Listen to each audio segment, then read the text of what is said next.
Talking about erectile dysfunction isn't easy. Most people brush it off or blame themselves, saying things like, I just lost my mojo. Or people make excuses like, I had a long day at work. Or, sorry, honey, I'm just not feeling it. But Roman makes it easy to talk about with a real healthcare professional who can prescribe real medication. It's simple, safe, and totally discreet. With Roman, you can get a free online evaluation with ongoing care for ED.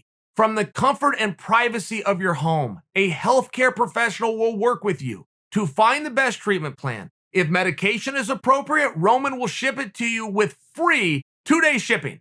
The whole process is straightforward, simple, and discreet.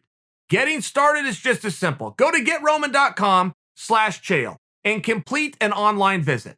Go to getroman.com/Chael today. If approved, you'll get $15 off your first order of ED treatment.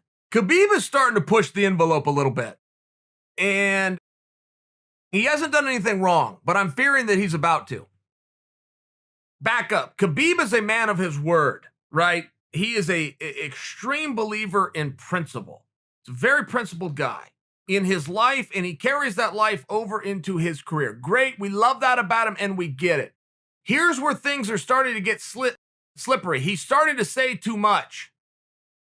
He's starting to make too many statements. And as a guy who always does what he says he will do when he only has 2 or 3 things, that's a very honorable code. When he's coming out and put in a position, in fight week, you're in this position. It's not totally fair to Khabib, but in all fairness, he's asked to say a lot of things, and he is. And he's starting to put all sorts of conditions on who, what, when, and where.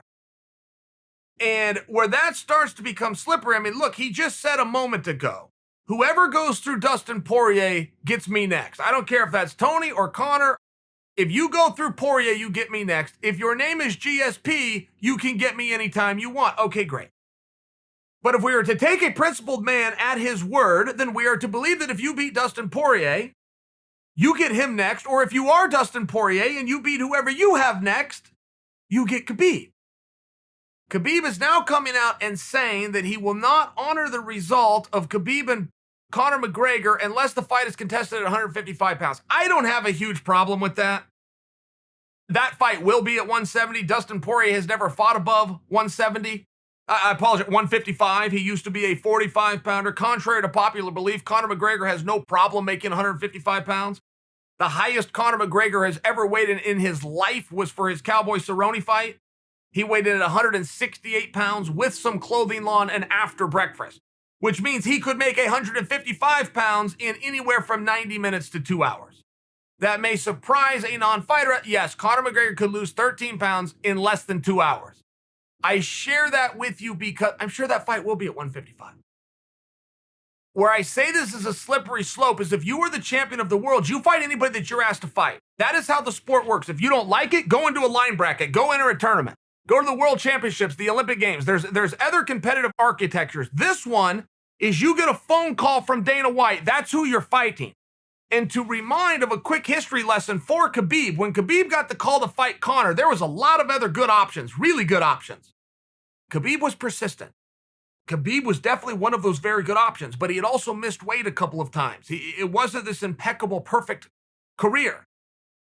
But Khabib stood his ground. He got his base, and ultimately he went outside of T-Mobile Arena and sat on the hood of Dana White's car and waited for him. Dana likes that stuff. There was an Ultimate Fighter one time where Dana had to come to the house and make an announcement to the guys. Hey, all of you guys that lost, one of you I'm putting back in. Because the guy that is in, I can't remember what happened to him. He got scratched. It might have been a staph infection, might have been a weight issue, but he let everybody know. Dana then leaves.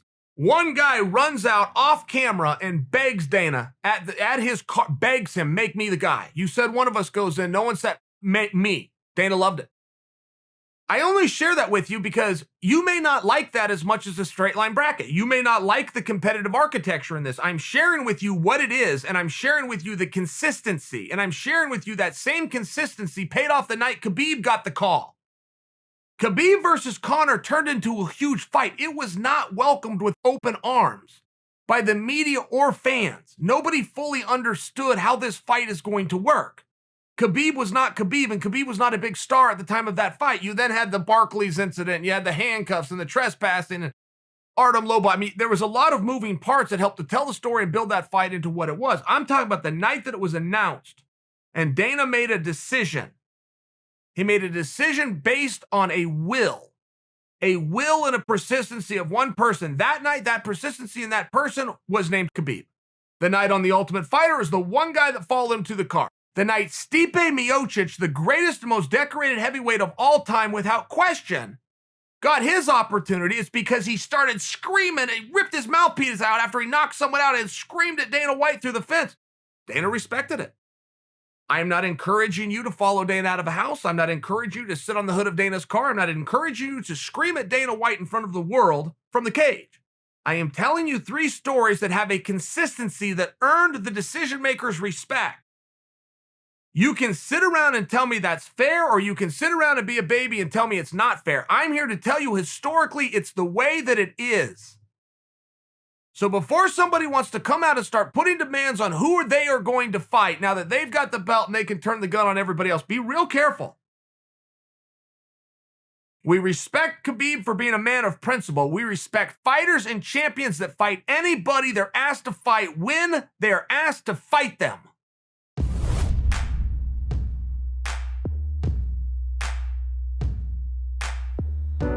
He's been running these streets for years, and he's still here, and so is fear.